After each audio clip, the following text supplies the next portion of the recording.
My Jesus is here.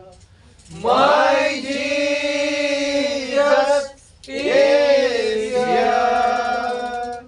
And all things are possible. My Jesus is here. आइए जब हम लोग खड़े हैं खुदावंद के वचन से निकालेंगे लूका की इंजील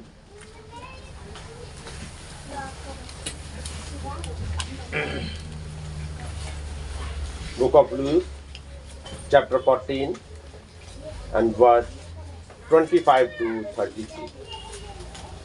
लूका 14 अध्याय 25 से 33।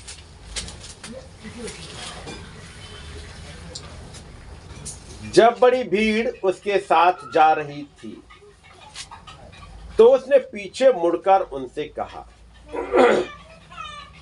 यदि कोई मेरे पीछे आए और अपने पिता और माता और पत्नी और बच्चों और भाइयों और बहनों वरन अपने प्राण को भी अप्रिय ना जाने तो मेरा चेला नहीं हो सकता। और जो कोई अपना क्रूस ना उठाए वो मेरे पीछे नहीं और मेरे पीछे ना आए वो भी मेरा चेला नहीं हो सकता। तुम में से कौन है जो गढ़ बनाना चाहता हो और पहले बैठकर खर्च ना जोड़े कि पूरा करने की सामर्थ्य मेरे पास है कि नहीं?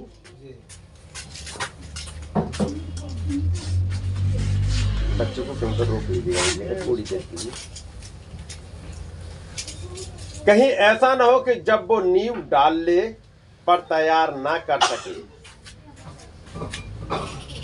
तो सब देखने वाले ये कहकर उसे ठट्ठों में उड़ाने लगे, ये मनुष्य बनाने में तो लगा पर तैयार ना कर सके। या कौन ऐसा राजा है जो दूसरे राजा से युद्ध करने जाता हो और पहले बैठकर विचार ना कर ले कि जो 20,000 लेकर मुझ पर चढ़ा आता है क्या मैं 10,000 लेकर उसका सामना कर सकता हूं या नहीं? नहीं तो उसको दूर रहते ही वो दूतों को भेजकर मेल मिलाप करना चाहेगा। इसी रीति से तुम में से जो कोई अपना सब कुछ त्याग ना दे वो मेरा चेला नहीं हो सकता। दुआ करेंगे। प्यारे प्रभु, एक बार फिर से आपके चरणों में आए हैं। हमने आपके वचन को पढ़ा है और प्यारे प्रभु आपका रहम चाहते हैं। आप आइएगा, हमसे बातचीत करिएगा। खुदाबंद, आपके भेद, आपकी बातें हमारे हृदय की गहराइयों में समा सकें। आमीन। प्यारे प्रभु, निवेदन करते हैं, आप हमारे कैप्टन हैं, हमारी मदद करिएगा ताकि हर एक उस डीमन की चाल से हम लड़ पाएं, आपके नाम को ऊंचा उठा सकें और आपके नाम को धन्य कह सकें। प्यारे प्रभु, हर एक डीमन की चाल को, हर एक डेमोनिक स्पिरिट को खुदावंद प्रभु यीशु मसीह के नाम में बांधते हैं यहाँ पर, तो ताकि उसका असर खत्म हो सके। प्यारे प्रभु, हर एक की जिंदगियों में से वो दूर निकाली जा सके और केवल आपका वचन ही ऊंचे पर स्थान पाए। आइएगा प्रभु, हमारी मदद करिएगा और अपने अनुग्रह अपनी दया में बनाए रखिए। हमें गाइड करें, हमें से हर एक भाई बहन का कंट्रोल दें। जो भाई बहन आना चाहते हो अभी पहुंच नहीं पाए हैं, आपका रहम चाहते हैं, जल्द से जल्द पहुंचने का फजल दें। विनती को स्नेह कबूल करें प्रभु यीशु मसीह के नाम में, आमीन। सब लोग बैठ जाएंगे। भाई दिखेंगे आप ना। खुदावंद का नाम मुबारक हो। एक बार फिर से एक और मौका मिल गया ताकि अपने खुदावंद की बातों को सुन सकें, समझ पाए। बहुत बढ़िया मीटिंग रही। मेरे विचार से ये 6ठी मीटिंग है, तो 5 मीटिंग हो चुकी हैं, अब ये 6ठी मीटिंग है। और सैटरडे के दिन जो पहली मीटिंग थी, कई एक चीज़ें देखी थी, खुदावंद ने दया करी। कल ताकि लाइफ में इम्प्लीमेंट हो सके। कल ढेर सारे भेद देखे कैसी एलिशा के साथ बने रहने में भलाई है जी। देखा था ना एलिशा और उसके साथ भले रहने में। एलिशा को साथ लेके गए वो लोग, जबकि एलिशा बैठा हुआ है। वो कहते हैं तू भी हमारे साथ चल। चले गए, साथ में पड़ा होगा। और जब वो लकड़ी काट रहे कुल्हाड़ी गिर गई, लेकिन चूंकि एलिशा साथ में है कुल्हाड़ी वापस आ गई। जहां उस हंडे में जब ये कोई भाई गया और जंगल में से वो उठा लाया, इंद्रायण उठा लाया, जंगली दाखलता, जंगली कुछ बेल, और उसे डाल लिया जिससे मौत आ गई। और तब वो चिल्लाए, हे खुदा के जन, हंडे में तो जहर है। एलिशा ने कुछ मैदा लिया, उसमें डाला और मौत खत्म हो गई खत्म जी। तो एलिशा का साथ रहना भला है। आमीन। एक विधवा जिसके पास 2 बेटे हैं और कंगाली में है, और वो जो जिसने कर्जा दिया है वो आया हुआ है कि दोनों बेटों को ले जाए और गुलाम बनाए या बेच दे ताकि अपना कर्जा अदा करे। और उसके पास कोई भी सलूशन नहीं है, कोई कमाई का जरिया नहीं है, क्योंकि उसका हस्बैंड खत्म हो चुका है और उसके पास पैसे भी नहीं। अब कहाँ से आए? ऐसे वाले हालत में वो एलिशा के पास पहुंची। किसके पास? एलिशा। एलिया नहीं है, अब याद रखिएगा जो मैंने बताया था। एलिया जा चुका है, एलिशा है जमीन पर, जिसके पास उसी आत्मा का डबल पोर्शन है। एलिशा के पास पहुंची, एलिशा ने एक सोल्यूशन बता दिया, और सोल्यूशन कहीं बाहर नहीं था। वो तेल हंडी में, थोड़ा सा तेल उसी के घर में था। वो मैदा उन्हीं के पास था जी। जब हमने पढ़ा कि एक जगह पहुंचे वहां एलिशा, और वो जमीन गर्भ गिराने वाली थी, पानी वहां का खराब था। एलिशा ने कहा एक नए प्याले में नमक ले आओ। जी। प्याला भी उन्हीं के पास था जी। नमक भी उन्हीं के पास था। जी। बात समझ रहे ना? आमीन। था उन्हीं के पास। अब उनको राइट वे में वो लेके आ रहा है एलिशा, और वो भूमि का जो कर्ज था, वहां का पानी का जो कर्ज था, वो खत्म हो गया। आमीन। क्या एलिशा कोई अपने पास से कुछ चीज लेके आया? जी नहीं। सब कुछ था वहीं। उसको राइट वे में उसने अरेंज करा, खुदाबंद के पास एक राइट वे में प्रेयर लेके आया, काम हो गया। आमीन। अलग से कुछ नहीं लाने की थी जरूरत एलिशा जी। लेकिन एक आत्मा के चलाए चल रहा है। वो आत्मा गाइड करेगा कि वो प्याला मंगाएगा या नमक मंगाएगा या मैदा मंगाएगा या क्या करेगा। जी। है कि नहीं? ताकि चीजों को ठीक कर सके। जो हिस्सा मैंने पढ़ा आपके सामने अभी, और आप थोड़ा सा बस थोड़ी देर के लिए हमारे साथ बगैर अपने मैं कहूँगा अनडिवाइडेड अटेंशन के साथ बने रहेंगे, यानी ध्यान इधर उधर ना भटके, तो चीज़ें जल्दी आ जाएंगी समझ में। मुझे भी टाइम कम लगेगा, आप भी जल्दी फ्री हो जाओगे, और ये ध्यान भटकता रहेगा तो उन चीज़ों को फिर मुझे बताना पड़ेगा ताकि चीज़ें समझ में आने पाए। अब एक वो जगह है जहाँ पर एक बड़ी भीड़ प्रभु के साथ आ गई। जी। वर्स 25। जब बड़ी भीड़ उसके साथ जा रही थी तो उसने पीछे मुड़कर उनसे कहा, भीड़ की भीड़ चली आ रही है। किस बात के लिए? कि हम भी चेला बनना चाहते हैं, हम भी चेला बनना चाहते हैं। हर कोई बनना चाहता है चेला। चेला ऐसे नहीं बना जाता। हर कोई गए, बपतिस्मा लिया, चेला बन गया। मेरी बात समझ रहे भाई? गेडी कहीं चले गए क्या? बच्चे के बच्चे है ना, सुन रहे हैं ना? हाँ तब ठीक है। हाँ ठीक है, कोई बात नहीं। वो उन्हीं के पास ज्यादा देर रहता है। हाँ तो बस आवाज आ रही भाई गेडी? अच्छा नहीं, सुलाने गए। अच्छा चलो ठीक है। हाँ कोई बात नहीं। चलो, चेला कैसे बनते हैं? आपने सुना होगा चेला एक वर्ड से बना है, जैसे अंग्रेजी में इसको कहते हैं डिसाइपल्स। हिंदी में चेला कह दिया, अंग्रेजी में कहते हैं डिसाइपल्स। डिसाइपल कैसे बनते हैं?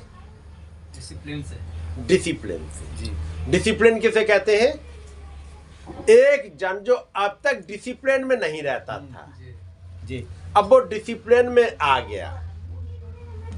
एक बच्चा जो अभी स्कूल नहीं जाता है, चाहे स्कूल के सामने घूमे, कहीं भी जाए आए, कोई फर्क नहीं पड़ता, कोई भी टीचर उससे कुछ नहीं कहते, कोई टीचर उसे नहीं डांटता, कुछ भी नहीं कहता। बच्चा चाहे क्रिकेट खेले, चाहे बॉल खेले, चाहे कहीं घूमे, गाली दे, कुछ भी करे, कैसी ही ड्रेस पहने, कोई रोक टोक नहीं है। लेकिन एक दिन वो बच्चा गया और उसने जाकर के उसका एडमिशन करा दिया गया। उसका एडमिशन करा दिया स्कूल में। जिस दिन स्कूल में एडमिशन कराया, पेरेंट्स ने वो भला किया कि खराब, अच्छा किया कि खराब किया? अच्छा किया। क्या स्कूल में एडमिशन कराने के बाद वो बुरा आदमी बनेगा आगे बढ़ के, या अच्छा बन जाएगा? कुछ अच्छा बनेगा, कुछ सीखेगा। लेकिन मैं कहूंगा जिस दिन एडमिशन कराया, पापा ने बोला बेटा तेरा एडमिशन करा देते हैं। बच्चा गया साथ में, उसने देखा स्कूल बहुत बड़ा बढ़िया। फिर टीचर लेके गई, आपका बच्चा जब कल से एडमिशन लेगा, उसके बाद ये है उसका प्ले ग्रुप में, यहाँ खेलेगा। बच्चे ने जाके देखा ढेर सारी डॉल, खिलौने हैं बढ़िया बढ़िया, झूला भी है, बॉल भी है। अब तो मजे आ गए हमारे, इससे बढ़िया और क्या। पापा एक बॉल ला के आ जाते, यहाँ तो रंग बिरंगी न जाने कितनी बॉल पड़ी है। हमारे घर पे झूलने वाला भी नहीं है ना, फिसलने वाला नहीं है, और हमारे जैसे ही मेरे दोस्त मिल जाएंगे यहाँ तो कितना बढ़िया रहेगा। वाह पापा बहुत बढ़िया, बहुत बढ़िया, मैं चलूँगा। पापा गए वहाँ से दुकान पे, उन्होंने कहा भाई फला वाले स्कूल की एक ड्रेस निकाल दो। ड्रेस देखी, नई ड्रेस चमचमाती हुई, जूते भी खरीद दिए, मोजे भी, पैंट शर्ट। जब बच्चे ने देखा और उस पर शर्ट पे कुछ कुछ लगे हुए टैग भी, और वो टाई भी है, बच्चा बड़ा क्या ही बढ़िया बात है। बेल्ट भी मिल गई। फिर उन्होंने कहा अच्छा एक काम करो, जरा वो एक स्कूल बैग निकाल दो। बच्चे का बेटा पसंद कर लो स्कूल बैग। उन्होंने पसंद किया, ये बहुत बढ़िया है। ऊपर भी इसके ऊपर कुछ बढ़िया बढ़िया डिजाइन बने, कुछ कार्टून बने हैं जो उनके बच्चे को बहुत पसंद है। बच्चा बहुत खुश है। आज तो स्कूल में एडमिशन हो गया है, अपने दोस्तों को भी बताएगा मालूम है हमारा स्कूल में एडमिशन हो गया है, हमारे स्कूल ड्रेस ये वो खूब दिखाएगा। बच्चा बड़ा खुश है। क्यों? क्योंकि स्कूल में एडमिशन मिल गया। पेरेंट्स भी खुश है, बच्चा भी खुश है। और यही बताएगा बेटा यदि यहाँ पर एडमिशन ले लिया ना, तो एक दिन यहाँ से पढ़ के एक बहुत बढ़िया इंसान बनोगे। बच्चा भी बता रहा है दोस्तों, मालूम है मेरे पापा ने उस स्कूल में एडमिशन कराया है, बहुत बढ़िया स्कूल है, वहां से पढ़ के बहुत बड़े अधिकारी बनते हैं। भले ही अधिकारी को मतलब नहीं जानता हूं, लेकिन हाँ अधिकारी बनते हैं, जरूर बनते हैं। अब बहुत बढ़िया, रात में अच्छी नींद आएगी, अच्छे सपने आएंगे, क्योंकि स्कूल का बैग, स्कूल की शर्ट, स्कूल का ड्रेस, नए खिलौने मिलेंगे। सपना चल रहा है, सपना चल ही रहा था कि सवेरे सवेरे 5 बजे बेटा उठो। सपना टूट गया। क्या हुआ? अरे बेटा उठो, 5 बज रहा है, तुम्हें 7 बजे स्कूल पहुंचना है, 6 बजे निकलना है यहां से। 5 बजे उठना पड़ेगा बेटा, आदत डालो, 5 बजे उठना पड़ेगा। 5 बजे ये तो आफत मोल ले लिया। स्कूल में एडमिशन की ले आफत मोल ले ली हमने। आराम से 8 बजे 9 बजे के आसपास उठते थे, लंबी खींच खींच के सारे सपने पूरे करते हुए। यहाँ तो सारे सपने मम्मी के थप्पड़ से टूटते हैं। नहीं उठे तो एक चपत और पड़ती है, पड़ती है जी। उठो जल्दी। मम्मी पापा बड़े प्यार से उठाते थे। अब तक बेटा देख 10 बज रहा, उठ जा जरा बेटा, चल मुंह धो, क्या ब्रश कर ले। हाँ उठ रहे हैं मम्मी, उठ रहे पापा। आराम से उठते, 10 बजे जाएंगे, फिर मम्मी दूध ले आएंगे और सब कुछ करेंगे। आज तो मम्मी बड़ी क्रूअल सी हो गई है। 5 बजे बेटा उठो उठो उठो, और हमने कहा नहीं मम्मी अब नहीं, थोड़ा सा और, अरे उठ जाए जल्दी देर हो जाएगी, नहीं मम्मी और, अगले 10 मिनट तक ये पड़ा झापड़ जी। ऐसे नींद भागती है, पता नहीं कौन सी सजा कि कौन सी ऐसी अशुभ घड़ी थी जब आके एडमिशन लिया इस स्कूल में, इस कमबख्त स्कूल में एडमिशन लिया। कारण अब डिसिप्लिन में आना पड़ेगा। जी। सवेरे की नींद खराब, स्कूल से आए बैग फेंके, वो दोस्त रास्ते में मिल गए थे आते वक्त, कह रहे तू दिखाई नहीं, आज सुबह से हम खेल रहे हैं यहाँ पर अपना क्रिकेट खेल रहे हैं, आया ही नहीं। उन्होंने कहा बस अभी आ रहा हूँ।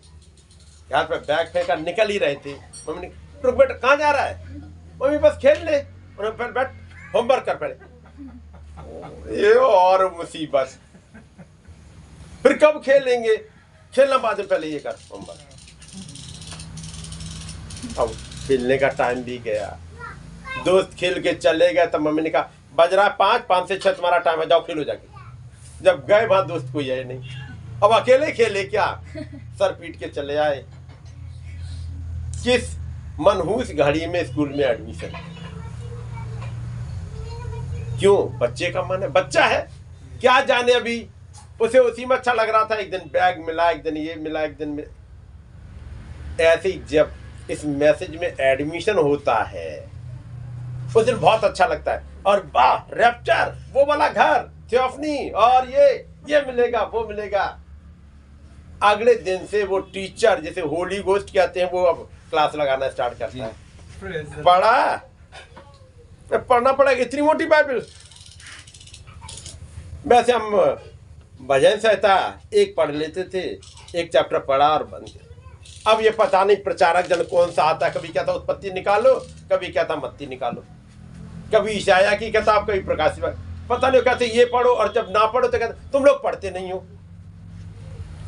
क्या कराने का इनका इरादा है? पूरी बाइबल पढ़वा देंगे। जब ये बात हो पाई, पढ़ा करो, तब तक आगा एक किताब ले आए। आपने प्रेतात्मा शास्त्र पढ़ा है? ये भी पढ़ना पड़ेगा। अगली बार आए, कह रहे ये वाली किताब में लाया हूं आपके लिए 7 मोहरों की। पहले बाइबल कौन सी कम मोटी थी, ऊपर से एक और लिया 7 मोहरी किताब। कहते ये बाइबल समझ में नहीं आएगी बगैर इस किताब के। सही बात। कैसा जुल्म कर रहे हैं हमारे ऊपर। अगली बार आए तो लेके आए 7 कलीसियाई काल की किताब और है। कितनी किताब लाएंगे? अब कह रहे वो एक और किताब देखिए, अलौकिक किताब पार्ट 1। अलौकिक भी कोई किताब होती है ब्रदर? कोई अलौकिक किताब भी होती है? उन्होंने कहा अलौकिक किताब तो होती है, वो एक नहीं होती है। अलौकिक वॉल्यूम 1, वॉल्यूम 2, वॉल्यूम 3, 3 होते। इतना बोझा लाद के चलते। कौन सी मनहूस घड़ी थी, इस मैसेज को मान लिया। से बढ़िया भाई थे, जाते थे, हमें वहां चर्च में बाइबल भी नहीं ले जानी, बाइबल भी वहीं रखी मिलती थी, वहां पढ़ी 10 मिनट में, 10 मिनट 15 मिनट मैक्सिमम, आधा घंटा 1 घंटा पढ़े, बाइबल भी वहीं छोड़े। बस इतना हो गया। इतना रिलीजन बहुत है, पढ़े वहीं छोड़े और फिर घर। पूरा संडे का दिन फ्री। ये कहते संडे के दिन खरीदारी मत करना, संडे के दिन कहीं बाहर पिकनिक पर नहीं जाना, संडे के दिन बाइबल पढ़ना। वास्तव में कैसी मनहूस घड़ी थी। आए थे तो बहुत बताया रैप्चर मिलेगा, ये मिलेगा, ये मिलेगा, हमें भरमा दिया। ऐसे भ्रम में तो आप में से कोई नहीं आ गया है। सही बात है ना? बड़ा खतरनाक भ्रम है टूटा कि ये भी पढ़ना है, ये भी पढ़ना है। लेकिन मैं कहूंगा मेरे भाई बहन, यदि आप एक डिसिप्लिन में बने रहेंगे तो रियली जो बोला गया है वो मिलेगा। ये थोड़े दिनों का कष्ट है, थोड़े दिनों की पढ़ाई है, और उसके बाद जो मिलेगा वो दुनिया सोच भी नहीं सकती। जी आमीन। अधिकारी वही बनता है जो स्कूल में पढ़ता है। बाहर गुल्ली डंडा खेलता हुआ, क्रिकेट खेलता हुआ, आवारागर्दी करता हुआ ऑफिसर नहीं बनता। जी। जो एक डिसिप्लिन में रहता है वही बनता है। बाहर वाले को ये भी नहीं पता होता है कि कब आईएएस का फॉर्म भर गया, कब पीसीएस का भर गया, कब बैंक पुलिस का भर गया, कब बैंक का भर गया। बड़े बड़े इश्तेहार लगते रहते हैं, इसमें अखबार में आती रहती है। और यूपीएससी की एग्जाम, उसके फॉर्म आ गए हैं। जो बाहर आवारागर्दी क्रिकेट खेलता रहता तो उसके सामने अखबार पड़ा हुआ है, उसने पढ़ा। एक तरफ और एक जन पढ़ा, उसमें लोक सेवा आयोग का फॉर्म, सर्विस कमीशन का, ये अच्छा ये फॉर्म निकला है, भरना है। अगला क्या भरना है, काय का फॉर्म निकला, वो कह रहे उसका आईएएस का। आईएएस क्या होता है? उन्होंने कहा तुम बैठो, तुम्हारे समझ में नहीं आएगा, तुम बस ये खबर पढ़ लो, कहाँ झगड़ा हो गया, कहाँ लड़ाई हो गई, इतना तुम्हारे लिए बहुत है। ये आईएएस वाला तुम्हारे लिए नहीं है, ये उनके लिए है। वहाँ एक मिनिमम क्वालिफिकेशन है, ग्रेजुएट। जी, क्या तुम ग्रेजुएट हो? ग्रेजुएट क्या होता है? अरे एक पढ़ाई होती है, इंटर के बाद 3-4 साल और लगते तब बनते ग्रेजुएट। इंटर तक मैं तो पहली फेल हूं। उन्हें पहली फेल वालों के लिए फॉर्म नहीं, ये फॉर्म एक लेवल पर लोगों ने पढ़ा, उन्हीं के लिए। ये रैप्चर वाला फॉर्म हर एक के लिए नहीं है, ये थियोफनी हर एक के लिए नहीं है। नहीं ब्रदर है। पतरस तो अंगूठा छाप थे, हमने मालूम है, वो बिल्कुल पढ़े लिखे नहीं थे। आप लोग एग्री करते? पतरस अंगूठा छाप थे या नहीं थे? लेकिन जिस दिन से यीशु मसीह के साथ आ गए, उन 3.5 साल में यीशु मसीह ने उनको इतना घिस दिया था कि जब पिन्तेकुस्त के दिन खड़ा हुआ पतरस, उस दिन कहता है क्या तुमने नहीं पढ़ा? दाऊद ने ये कहा, उस भजन में ये कहा, योएल नबी ने ये कहा, उस वाले नबी ने ये कहा, उसने ये कहा। ये कौन बोल रहा है? ये बोल कौन रहा है? अंगूठा छाप अनपढ़ इंसान। फिर उसने योएल की किताब कब पढ़ी? उसने ईशाया की किताब कब पढ़ी? उसने भजन संहिता कब पढ़ा? ये भविष्यवाणियां, उस भविष्यवाणी में योएल ने ये कहा था, ये वाली चिन्ह, ये वाला चिन्ह, ये चिन्ह हुआ, वो ये वाली घटना, ये वाला चिन्ह, ये घटना। कौन बोल रहा है? पतरस बोल रहा है ना। नहीं, हम तो जानते अंगूठा छाप खुदावंत के भवन में जाए, वहां राज में जाएंगे। अंगूठा छाप थे, लेकिन जाओगे तो पढ़े हुए होना चाहिए। अनपढ़ नहीं जा रहे। एक समय था, मेरी बात समझ रहे हैं ना? यूहन्ना मछुआरा, वो तो पढ़ना जानता ही नहीं होगा। वो इतना जानता था कि जब उसने यूहन्ना की इंजील लिखी, अनपढ़, वो लिख रहा है आदि में वचन था, कह रहा है इन द बिगिनिंग वो लोगोस था। यूहन्ना तुम लोगोस के बारे में भी जानते हो? उन्होंने कहा बहुत कुछ पढ़ना पड़ा मुझे, मैं था तो मछुआरा ही, लेकिन एक उसने कहा मैं तुम्हें इंसानों का पकड़वाने वाला बनाऊंगा। उन 3-3.5 साल में उस गुरु ने हमें इतना घिस दिया है कि लोगोस क्या होता है, थियोफनी क्या होती है, इटर्निटी क्या होती है, सरपेंट सीड क्या होता है, गॉड सीड क्या होता है, प्रीडेस्टिनेशन क्या होता है, सब समझा दिया है हमें। तो ये कहीं विचारो, कोई बात नहीं, बपतिस्मा ले लो और बस काम हो गया। नहीं, एडमिशन ले लो और काम हो गया? नहीं होगा भाई, नहीं होगा मेरी बहन, है कि नहीं जी? वो सारे के सारे चेले, किसी भी चेले के पास जाके खड़े हो जाओ, जब बात करेगा ना, उत्पत्ति से लेके मलाकी तक जो उस समय की बाइबल थी, कहीं से भी बोल के खटखट बताते हैं, ये घटना वो हो गई, ये घटना वो हो गई, ये घटना वो हो गई। ये है वो झुंड, जैसे सारी चीज टिप्स भी बताओ, है कि नहीं जी? यूहन्ना अब प्रकाश वाक्य लिखेगा, उससे पहले इंजील भी आ गई, तो ये भी बताएगा मरकुस ने क्या लिख दिया, मत्ती ने क्या लिख दिया, इसने क्या लिखा, उसने क्या लिखा, ये भी बताएगा। जब इरेनियस आएगा तब तक पूरी बाइबल आ गई, तो वो उत्पत्ति से लेके प्रकाश वाक्य तक बोलेगा। इरेनियस को बाइबल आएगी, मार्टिन कोलंबा मार्टिन लूथर, भाई जॉन वेस्ली, भाई ब्रैनम, इन सबको बाइबल रटी पड़ी है। कोई भी आप मैसेज उठा लो और उस मैसेज के साथ में यदि बाइबल आप उठाओगे ना तो लगभग हर एक लाइन में कोई न कोई बाइबल की आयत कोट कर रहे होंगे, उसका हिंट लेके आ रहे होंगे। और ये बात तो पता लगा, अच्छा ये वाली आयत उन्होंने कोट करी है। मेरी बात समझ गए? तो ये किताबें पढ़नी पड़ेगी आप में से, पढ़ेंगे चीजें समझ में आती जाएंगी, है कि नहीं? तो जो कोई मेरा चेला होना चाहता है पढ़िएगा।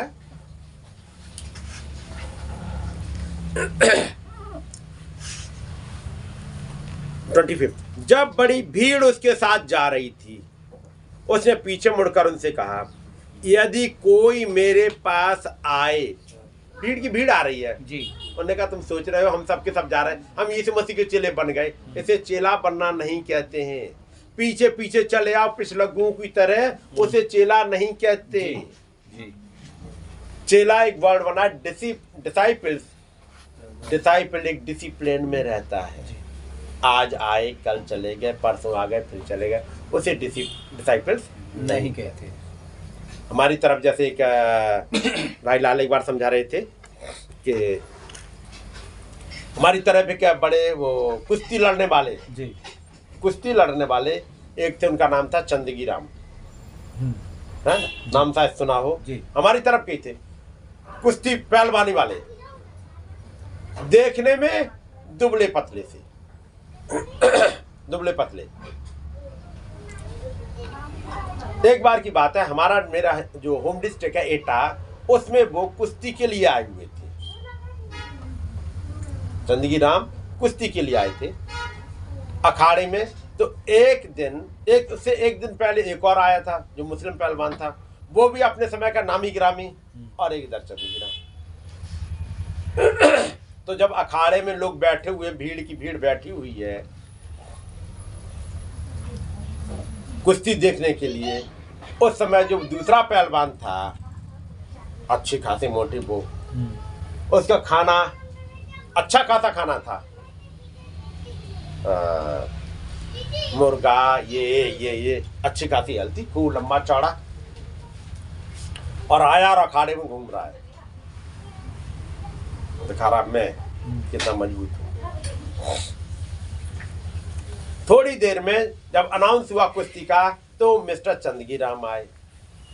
उस चंदगी राम को देख के लोगों ने कहा, ओफो क्या लड़ाई है, कहां एक ये पहलवान और कहां ये मिस्टर चंदगी राम। एक तमाचा नहीं झेल पाएंगे चंदगी राम, तो गए, क्यों लड़ने चले आए। अखाड़े में पहुंचे थोड़ी देर बाद, अब वो मुस्लिम है, वो दूसरा पहलवान वो घूम रहा था, चंदगी राम देख रहे। थोड़ी देर बाद पहलवान जो अपना हाथ मिलाते हैं, हाथ मिलाया, एक बार हाथ मिलाया, वो होता ना पहलवान होते चक्कर में हाथ पकड़ने के चक्कर में होता ना एक दूसरे के, क्योंकि एक बार हाथ पकड़ लिया तो एक हाथ तो गया, ये पहलवान और दूसरे का राइट हैंड, ये राइट हैंड और वो राइट हैंड एक दूसरे तक, ये हाथ तो गया, फिर कब्जे में आ गया। अब जिसकी पकड़ मजबूत है वो देखे, पकड़ा, हाथ पकड़ा, उसके बाद फिर छोड़ा, फिर अगली बार पकड़ा। लोगों को पता था मुश्किल से 1 मिनट भी नहीं लगेगा, चंदगी राम धड़ाम से गिरे मिलेंगे, कुछ सूखे दुबले से इंसान। उसके बाद अगली बार जैसे ही चंदगी राम ने और उन्होंने हाथ बढ़ाया, हाथ मिलाया, बस हाथ मिलाते ही चंदगी राम ने उठाया, पटाख से उतने लंबे। उसके बाद अब वो पहलवान कब रहता ना टाइम गिनती का, क्या वो उठे दोबारा, वो उठ ही नहीं पाया। उसे उस मैदान से, अखाड़े से उठा के लेके जाना पड़ा था। सांझ को मेरे अंकल थे, प्रेस रिपोर्टर थे, गए पूछने के लिए, भाई क्या हुआ, आप अच्छे खासे पहलवान और एक दिन एक अखाड़े में पहले से आप घूम रहे थे, आप तो दिखा रहे थे अपनी बाहें और ये सब कुछ, हुआ क्या आपके साथ में, क्या आपको उठा के लाना पड़ा। वो कह रहे ये चंदगी राम है। मैं वहां पर अपनी ताकत नहीं दिखा रहा था, मैं वहां घूमते हुए सोच रहा था कि उनका वो दांव में बचाऊंगा कैसे। आप सोच रहे मैं बांह दिखाना है, मैं बांह नहीं दिखाना है, मैं ये देख रहा था ना घूमते हुए कि चंदगी राम का मैं दांव कैसे बचाऊंगा। यदि उन्होंने मेरा हाथ पकड़ लिया और पकड़े हुए कुछ सेकंड रह गया उनके हाथ में, तो मुझे पैरालिसिस हो जाएगा। और आज जो मैं बिस्तर पड़ा हूं, अगले 6 महीने मुझे अपना इलाज कराना पड़ेगा और मालिश करानी पड़ेगी, तब मैं उठ के खड़ा हो पाऊंगा बिस्तर से, नहीं तो उठ नहीं पाऊंगा। नहीं, ये कौन सा कह रहे कि उनकी जो पकड़ है हाथ की, यदि हाथ यदि पकड़ लिया, पकड़ते ही वो जो दबाई दिया उन्होंने, पकड़ कर जो दबा दिया, वो नसें और ये सब कुछ ऐसा हो जाएगा, पैरालिसिस ही हो जाएगा। इतनी मजबूत पकड़ है उनकी जी। चंदगी राम। अच्छा, तब वो प्रेस रिपोर्टर उनके पास गया, चंदगी राम के पास, वो अंकल हमारे, उनके साथ और भी लोग। तब उन्होंने बताया कि वो इतना भारी पहलवान और ये सब कुछ आपने गिरा दिया, क्या है आपके पास? वो कह रहे हो कि हाथ में पकड़ है, क्या करते हैं आप हाथ में? उन्हें क्या देखना हो तो कल सुबह, एटा है हमारा जो डिस्ट्रिक्ट है, वहाँ पे एक चौथा मील है जगह का नाम, वहाँ पे आ जाना सुबह 4-5 बजे, पता लग जाएगा। ये पत्रकार लोग वहाँ पहुँच गए, वहाँ खड़े इंतजार कर रहे हैं। उन्होंने देखा कि वहाँ पर एक कुत्ता दौड़ा हुआ चला आ रहा है, कुत्ता दौड़ा हुआ चला आ रहा था। जब आया पास से देखा तो पता लगा कुत्ता नहीं है, कोई आदमी सा लग रहा है। और जब पास आए तो पता लगा पहलवान चंदगी राम है, जो हाथों के बल दौड़ता चला जा रहा है। पैरों के बल नहीं, पैर तो है ही, हाथ भी। और उस दौड़ से और उससे उनके हाथ जो ऐसे मजबूत थे, यदि पकड़ लिया किसी को छूट नहीं सकता। यानी दबाया, और जो उन्होंने जो दबाई यहाँ पर नस गया बंदा। उनके पास एक सज्जन पहुंच गए, वो कहानी की थोड़ा छोटा करते हुए, उनके पास एक सज्जन पहुंचे चंदगी राम के पास। मैं भी आपका चेला होना चाहता हूँ। उन्हें चेला होना चाहते हो? उन्हें काम करो, पहले अगले 3 महीने वो नहर गई है, नहर के पास जाओ, एक बोरा उठा लेना। बोरी जानते हैं ना, जो उसकी होती है टाट वाली, जूट वाली बोरी देखिए, जूट की, जूट वाला बैग, बड़ा बैग। हाँ चावल आलू, हाँ, और जूट का होता है, प्लास्टिक का नहीं, जूट वाला। हाँ, पता नहीं क्या यहाँ बोलते हैं, जो सन से बनता है ना, उसको ले जाना, रोजाना 2 घंटे पानी में भिगोना, बैठ के निचोड़ना, फिर भिगोना, फिर निचोड़ना, फिर भिगोना, फिर निचोड़ना, रोजाना 2 घंटे ये करना। तब 3 महीने बाद मेरे प्यास आना, तब पूछना चेला बना पाऊंगा कि नहीं। आप चेला तो हर कोई बनना चाहता है जी। कह रहे जाओ, पहले बनना चंदगी राम का चेला है, तो फिर ये वाली मजबूत भी होनी चाहिए। तो पहले तो ये देखो तुम्हारा पेशेंस कितना है, क्या 3 महीने रोकोगे तुम जी? और काम क्या दिया? सुबह उठना, नदी किनारे बैठ जाना, बोरी भिगोना और निचोड़ना। देखा जैसे कपड़े निचोड़ते हैं, है ना, ऐसे निकाल के पूरा पानी निकाल देना, उसके बाद फिर भिगोना, फिर निचोड़ते रहना, फिर भिगोना। 2 घंटे यही करना रोज। पहले दिन जब करेंगे ना तो हाथ में स्वेलिंग आ जाएगी, अगले दिन चलेंगे भी नहीं, लेकिन करना रोज है, उस स्वेलिंग में भी करना है। फिर 3 महीने बाद आना, 2-4 ही बचते थे। यदि मान लो 50 लोग आए हैं तो शायद एक आधी लौट के आएगा, नहीं तो लौट के नहीं आता था। लेकिन यदि जिसने 3 महीने ये करके पहुंचे चंदगी राम के पास, तब वो अगला दांव बताएंगे जी। और जो बताएंगे कहाँ और कैसे दबाना है, इससे बचाव कैसे करना है, फिर अगला दुश्मन पछाड़ ही खाएगा, बच नहीं पाता। वो हमारी एरिया के फेमस वो रहे थे, वो पहलवान, उस वाली एरिया के। इस वाली बात को कहने का मतलब समझ, मेरा कहना डिसिप्लिन में जो रहे, बनना चाह रहे आप इसके मास्टर और चाह रहे रैप्चर पाना, पढ़ते हैं ही नहीं। रोज बैठ के पढ़िएगा, ढूंढिएगा, पढ़िएगा, बाइबल उठाइएगा, नबी के मैसेज, घंटों लगाने पड़ जाएंगे। लेकिन जब आपने घंटे लगाना स्टार्ट कर दिए, ये आपको अच्छा लगने लगेगा। पहले दिन मुश्किल लगेगी, दूसरे दिन मुश्किल लगेगी, कुछ दिन लगेगा अजीब सा बोझ, लेकिन यदि इंटरेस्ट जग गया तो आप कुछ कर लेगा। तो कौन मेरा डिसाइपल हो सकता है? अब यीशु मसीह कहते हैं। अब इनसे पूछे, इन गुरु जी से। जी। यहाँ पर एक गुरु है और चेले को बता रहे हैं कैसे चेला बन सकते हैं। पढ़ो भाई, चेला बनना हो तो 26। यदि कोई मेरा चेला मेरे पास आए और अपने पिता और माता और पत्नी और बच्चों और भाइयों और बहनों वरना अपने प्राण को भी अप्रिय न जाने, तो वह मेरा चेला नहीं हो सकता। चेला बनने के लिए क्या क्या करना पड़ेगा? ये नहीं कह रहे कि सबको छोड़ आओ, याद रखिएगा।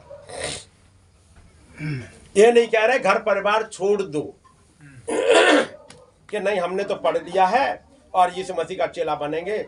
हमने पापा बाय बाय, मम्मी बाय बाय, बाप से कहा बाय बाय, बच्चों को अब नहीं हम देखना, भाई बहनों नहीं, अब हम जा रहे हैं। कहाँ जा रहे हैं? हिमालय पे जाएंगे। हिमालय, क्योंकि न भाई बहनों से रिश्ता रखना है, न माँ बाप से रखना है, न बच्चों से रखना, न पत्नी से रखना, तो हिमालय पे जाके बैठ जाओ। वो हिमालय पे बैठने की बात नहीं कह रहे। सही बात। प्रायोरिटी आप किसको दो? जी। यहां तक कि अपने प्राण को भी, क्या करूं ब्रदर, करना तो चाहते हैं लेकिन नींद बहुत आती है। नींद आती, क्या कर, पढ़ने बैठे बैठे नींद आती है। यदि मान लो आप बच्चों को पढ़ा रहे हो, बच्चे को, मैं डिसिप्लिन की बात कर रहा हूं, बच्चों को पढ़ा रहे और बच्चों को नींद आने लगी, होमवर्क पूरा नहीं हुआ भाई, होमवर्क पूरा नहीं हुआ जी।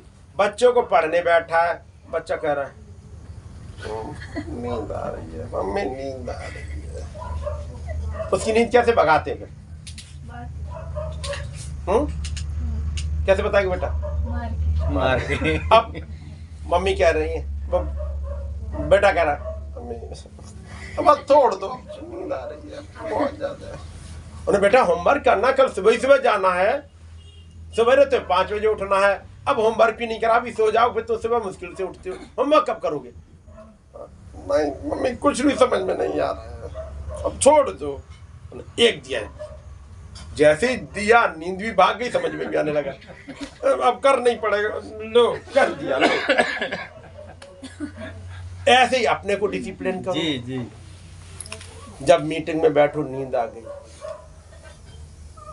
तो खींच के तमाचा दो अपने, चाहे ठंडे पानी का तमाचा दो, है ना जी। कई बार में जब बाई चांस नींद आ जाती थी तो अपना जो पेन है, पेन ऐसे वाला रखता था, अपने को ही चुभा लूंगा, पेन चुभाऊंगा तो थोड़ी तो खुलेगी, कुछ देर खुलेगी, फिर पढ़ रहे पेन चुभाएंगे। ऐसे करके मालूम, पहले के लोग, आज की बात नहीं, पहले के लोग जब पढ़ाई करते थे तो कैसे करते थे? पहले के गुरुओं का सुना होगा, वो कहते, आपने देखा वो लंबी सी चुटिया रहती थी, वो काय के लिए होती थी? लंबी सी चुटिया देखी होगी पुराने जो चेला लोगों के, वो काय के लिए होती थी? क्या करते थे उसका? टीचर कहते थे जब जाओ पढ़ने बैठो, तब जमीन पे बैठते थे। जी। जमीन पे बैठना, पालती मार के या जैसे भी, क्योंकि कुर्सी में तो होती नहीं थी गुरुकुल की पढ़ाई में, और जो चुटिया है उसमें रस्सी बांध के ऊपर बांध लेना और सीधे बैठ जाना। जैसी नींद आई खिंच गई, और यहाँ की खिंचती थी, पूरा दिमाग खोल देती थी, है ना, फिर इधर खिंच गई। ताकि तब वो पूरी की पूरी किताबें, संस्कृत के श्लोक वाली किताबें पूरी पूरी रट लेते थे। जी। वो कैसे रट ली? आज के बच्चे पे 2 पेज नहीं रटे जाते। वो पूरा का पूरा धर्मशास्त्र पूरा रट लिया। कैसे रटते थे? उन्होंने रस्सी ली और बांधी, और जो गुरुकुल में बैठे सबकी देखते टीचर आके, हर एक की भी बंधी है कि नहीं बंधी है, और जिसकी ना बंधी थी उसको टीचर ही खींच देंगे आके, क्योंकि है उनके पास एक एंटीना खींचने के लिए। वो थप्पड़ नहीं मार रहे, वो इसको खींच देंगे, दिमाग खुल जाएगा। ऐसे ही अपने आप को डिसिप्लिन में करना, इस वचन के साथ डिसिप्लिन में चलने के लिए यीशु मसीह कहते हैं डिसिप्लिन में रखना पड़ेगा। अब यहां पर डिसिप्लिन में क्या है? यदि आपके पढ़ाई में, आपका वचन के साथ चलने में पिता, माता, पत्नी, बच्चे, भाई, बहन कोई भी रुकावट आ रहा है तो कोशिश करो अपने आप को सेपरेट करने की। जी। उनको छोड़ने की बात नहीं कर रहे हैं, लेकिन अपने आप को सेपरेट करने की कोशिश करो। आपने देखा होगा नबी अक्सर 3 बजे उठ जाते थे। जी।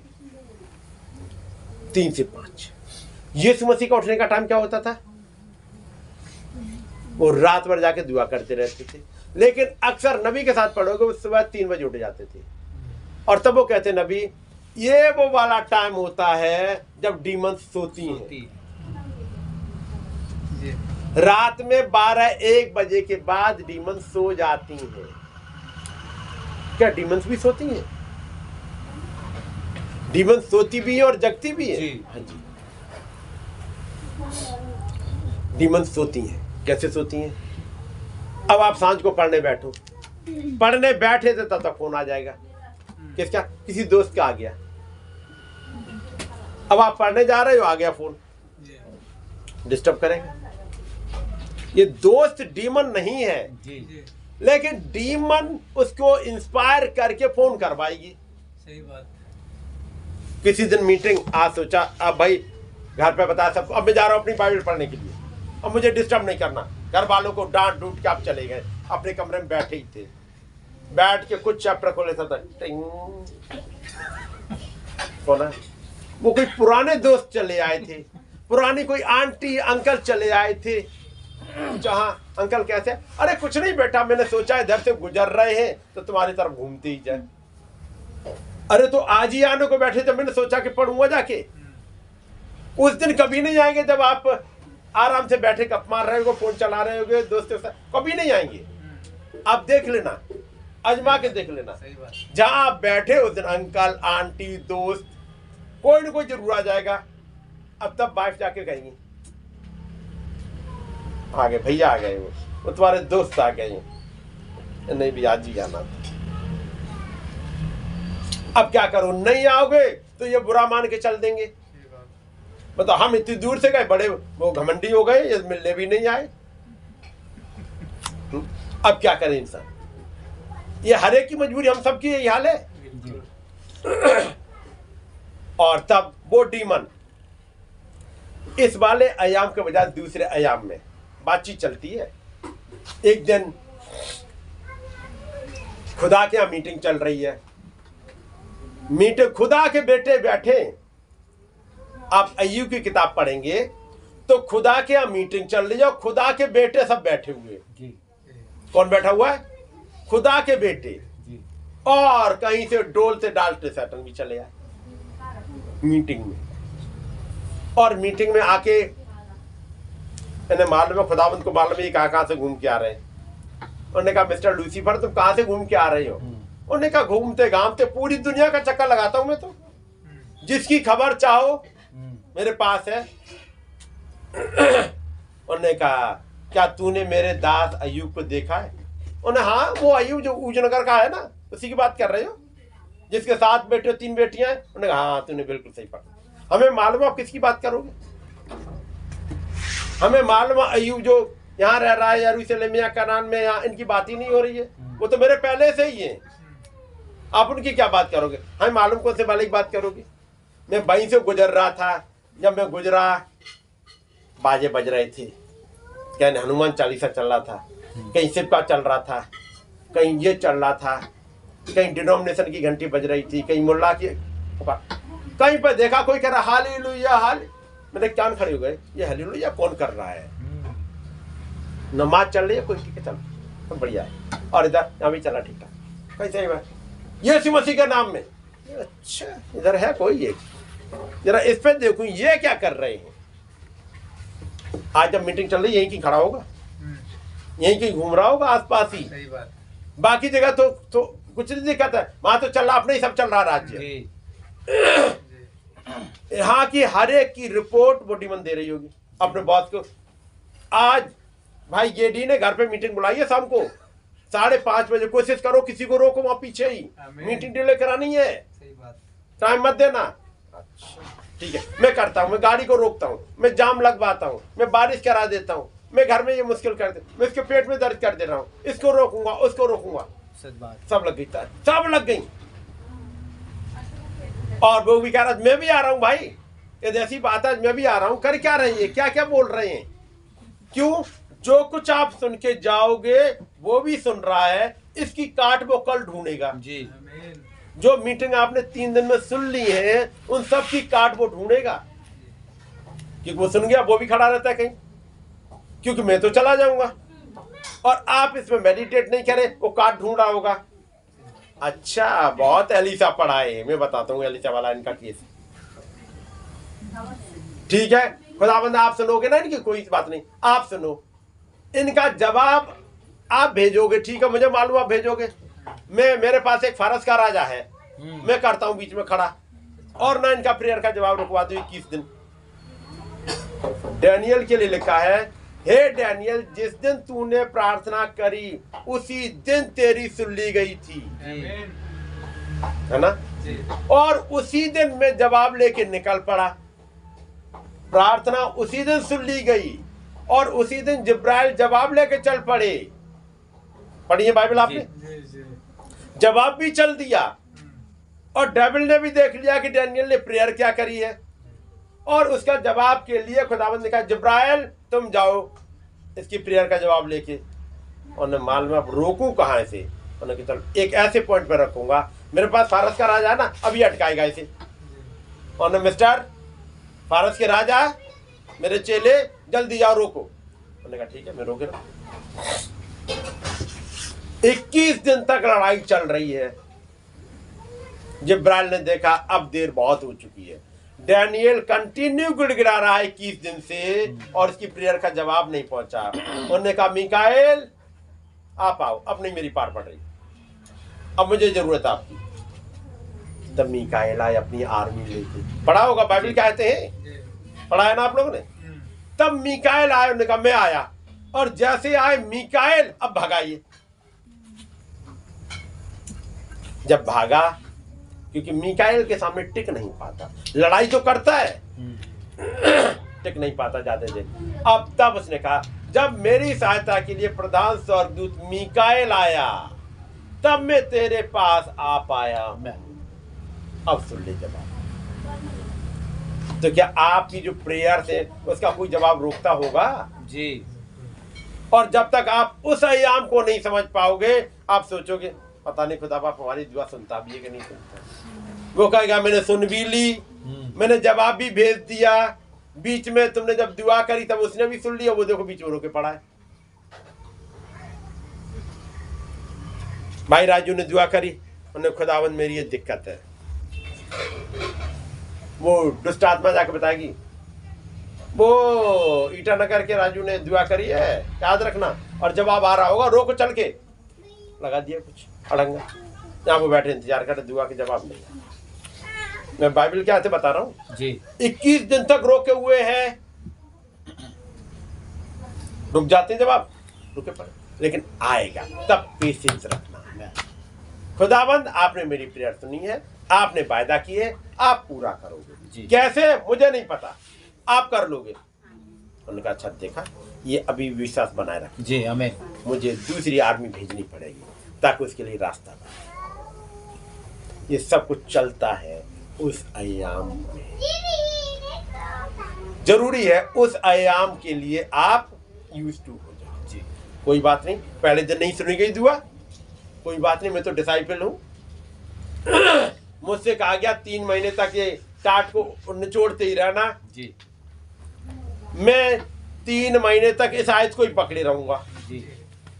मेरा जवाब इसी आयत में है जी। मुझे मालूम है यही वो आयत है जहाँ मेरा जवाब है। मुझे मालूम है मेरा एलिया कहाँ है प्रभु। आमीन। उन्हें कोई बात नहीं, मैं इसी आयत को पकड़े रहूंगी। वो औरत कह रही मुझे मेरा एलिया चाहिए। अगले दिन फिर पड़ी वो आयत, प्रभु यहाँ रही वो विधवा, यहाँ रहा उसका बच्चा, यहाँ रही मैं, यहाँ रहा मेरा बच्चा, यहाँ रहा एलिया, मेरा एलिया कहाँ है। अगले दिन फिर वही, फिर निकाल के बैठे। अगले दिन फिर वही एलिया जी। मुझे जाना पड़ेगा इसके सवाल का जवाब। मुझे एलिया को रोकना, मुझे एलिया को ही भेजना है, किसी पास्टर को बिजनेस काम नहीं चलेगा, क्योंकि वो एलिया की डिमांड कर रही है। मेरा एलिया कहाँ है, मैं भेजूंगा एलिया को। ऐसे ही आप जब मांगोगे जवाब, प्रभु मेरी प्रॉब्लम का सलूशन कहाँ है। इन्हीं आए तो मैंने कल कई घटनाएं आपको पढ़वाई थी, इसीलिए एलिसा के साथ एक हर तरह की सिचुएशन से निकलने की कल बात करी थी। आप बस उन आयतों को पकड़ लीजिएगा। कैसी भी प्रॉब्लम हो, कहीं की भी हो, हमारे पास एक ऐसे खुदाबंद हैं जो जवाब देने में सामर्थ्य है। देखे नहीं। और डिसाइपल का मतलब समझिए, अब कोई और काम नहीं पता, कुछ दांव पेच सिखा देते 3 महीने में। दांव पेच कुछ नहीं सिखाया। क्या सिखाया, बस लो और बस टाट लेके बस निचोड़ते रहो। टाट कुछ नहीं, बस कुछ मैसेज दे दिए, इन्हीं को पढ़ते रहो। क्या कर, इसमें क्या करेंगे। तो टाट भिगोया फिर निचोड़ रहे। मिस्टर वो चंदगी राम कहेंगे तुम्हें नहीं पता मैं क्या पेच सिखा रहा हूँ। जब 3 महीने तक जब निचोड़ोगे इसको, टाट को, समझ में आ जाएगा। जब अगला पेच सिखाऊंगा तो समझ में आ जाएगा इसकी दम कितनी है। क्योंकि तब तुम्हारे हाथों में ऐसी दम होगी, ऐसा हाथ वो जैसे कहते हैं ना, वो प्लायर की तरह बन जाएगा कि प्लायर से एक बार दबा दिया ना तो कोई भी पहलवान हो, कितना ही लंबा चौड़ा पहलवान हो, छुड़ा नहीं पाएगा तुम्हारे हाथ से। एक इतना लंबा चौड़ा पहलवान और सूखे आदमी के हाथ से छुड़ा नहीं पाएगा। क्यों, वो हाथों में पकड़ इतनी आ गई जी। आपकी पकड़ इस वचन पे ऐसी ही आ जाएगी, ऐसी आ जाएगी, कोई नहीं छुड़ा पाएगा, है नहीं। तो यहाँ है डिसाइपल की बात। कुछ आया ऐसा डिसाइपल का, मैंने कहा डिसाइपल समझाओ होता क्या है। और डीमंस लड़ते कहाँ हैं। वो एक ऐसा आयाम है जहां लड़ाई हमें दिखती नहीं, लेकिन पौलुस ने कहा हमारा मल्लयुद्ध लहू और मांस से नहीं है जी, लेकिन है मल्लयुद्ध। जैसे पहलवान चंदगी राम का था मल्लयुद्ध जी, ऐसे हमारा भी एक मल्लयुद्ध है, पढ़ा है ना। इसलिए पौलुस कहते हैं कि सत्य से अपनी कमर कस लो। कमर किससे करोगे, सत्य से कैसे कसें। कोई बेल्ट ऐसी मिलती है, कोई ऐसी बेल्ट कहीं मिलती जिससे सत्य से कमर कस ले। क्योंकि ब्रदर पौलुस आपने कहा सत्य से कमर कस लो। मैं जाऊंगा बाजार में और वहां से सत्य को लेके आऊंगा और कमर कस लूंगा। ये सत्य मिलेगा कहाँ। तब यीशु मसीह ने यूहन्ना की इंजील में जब आप पढ़ोगे 16 अध्याय उसकी 12वीं आयत वहाँ मिल जाएगा, 14 अध्याय उसमें मिल जाएगा। और चाहो तो मेरे साथ निकाल लो यूहन्ना की इंजील, पहले 14 अध्याय निकाल लीजिएगा।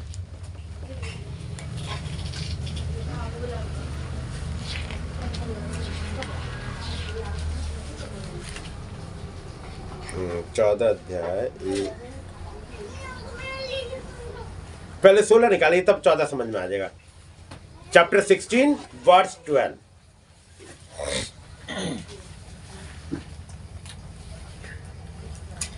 मुझे तुमसे और भी बहुत सी बातें कहनी है। प्रभु इन 3.5 साल में बातें खत्म नहीं हुई। 3.5 साल तक आपके चेले हम बने रहे, क्या बातें खत्म नहीं हुई। उन्होंने कहा 3.5 साल में तुमने डिसिप्लिन सीखा है, अब मैं जा रहा हूं और दांव पेच सिखाऊंगा। और कौन से दांव पेच, वो वाले जिसे यहूदा इस्करियोती नहीं पा सकता था जी। और वो है नंबर 1, पवित्र आत्मा आएगा। और जब पवित्र आत्मा आ गया, यानी ये वाला काम हो गया, ये वाला दांव तुम्हें सीख गए कि पवित्र आत्मा के साथ डील कैसे करना है। यदि पवित्र आत्मा आ गया, चाहे जन्म का लंगड़ा हो, चाहे जन्म का अंधा हो, चाहे बहरा हो, चाहे गूंगा हो, चाहे कोई भी बीमारी हो, चाहे कैसे भी इंसान हो, चाहे फरीसियों ने आकर के बहस करी हो, चाहे महाजब कैसे ही सवाल लेके आ जाएं, याद रखना ये आ गया पवित्र आत्मा, बस वो तुम्हें सब कुछ सिखा देगा। ये ऐसा दांव पे सिखा देगा, जो आया जैसा दुश्मन वैसे पे अटैक करेगा। जेब में कुछ नहीं मिलेगा। पतरस और यूहन्ना पहुंचे, मंदिर के पास जा रहे हैं, वहां पर एक बैठा है अपनी वो कटोरी हिलाते हुए, जन्म का लंगड़ा पड़ा होगा जी। और जब जन्म का लंगड़ा वहां बैठा हुआ है, खटखटाया, अपनी वो हिलाते ना सिक्के अपने, दे दे कुछ दे दे। हर कोई जाता है, कोई 58, कोई 54, कोई 1 रुपया, कोई 5 का सिक्का, 5 रुपए का सिक्का डाल के चलते जाते हैं, हर कोई डाल देता है। जब यूहन्ना और पतरस गुजरे, उन्होंने फिर हिला दिया अपना, दे दो कुछ दे दो। पतरस कह रहे, हमारी तरफ देखो जरा, ठीक है ना जी, हमारी तरफ देख जरा। उनकी तरफ हर कोई आता था, मैंने खटखटाया, मेरी तरफ देखता भी नहीं था, और 1 रुपए का सिक्का डाला और चला गया, देखता भी नहीं था कौन मांगने वाला कौन है।